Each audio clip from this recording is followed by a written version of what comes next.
Chapter 23, Hell on Digital Earth. You've been improving, Evan. I'm impressed. Christine murmured to herself, a thin smile curving across her lips. She stood atop a crumbling skyscraper in the heart of a once thriving metropolis, now reduced to a grotesque tableau of death and decay. Below her, the twisted remnants of battle sprawled across the streets, hundreds of lifeless avatars, their pixelated bodies broken and bloodied, lay like discarded puppets. These weren't ordinary constructs. They were different, coordinated, intelligent, and defiant. Christine hadn't anticipated resistance of this kind, but she recognized the digital fingerprint instantly. Evan, what should have enraged her instead ignited a deep, primal thrill. He was getting closer, closer to her. And rather than fear, Christine welcomed the challenge with a hunger she hadn't felt in centuries. After so many years of hollow victories, of toying with predictability, of orchestrating cities like symphonies of suffering, she longed for something real, a worthy adversary. Over the centuries, Christine had refined her powers to such an extent that mere thought bent the simulation to her will. Causality was her playground, outcomes her instruments. She could trace the chaotic signatures of an entire city in minutes and bend them, each vortex of disorder obediently aligning to the melody she composed. Her influence spread like a contagion, subtle at first, then absolute. And her methods had evolved. No longer content with fleeting destruction, she found ways to breathe dark awareness into avatars, a grotesque mockery of life that continued its violence long after she had departed. They became vessels of sustained ruin, autonomous extensions of her will. She had also discovered how to weaken the barrier between ordinary avatars and the monsters she sought to create. It no longer required elaborate actions or rare conditions. A flicker of malice, a single selfish thought.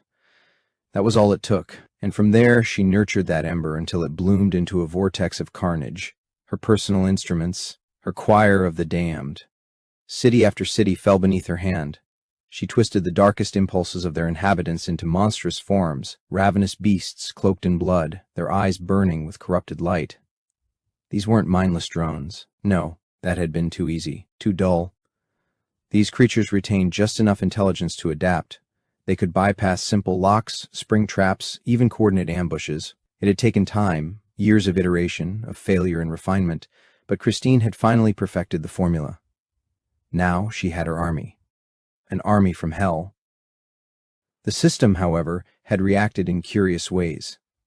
With each city she converted, she felt the simulation recoil. It was as if the entire environment recognized her corruption as a disease and amputated the infected limb. The digital infrastructure collapsed inward, severing the city from the global matrix.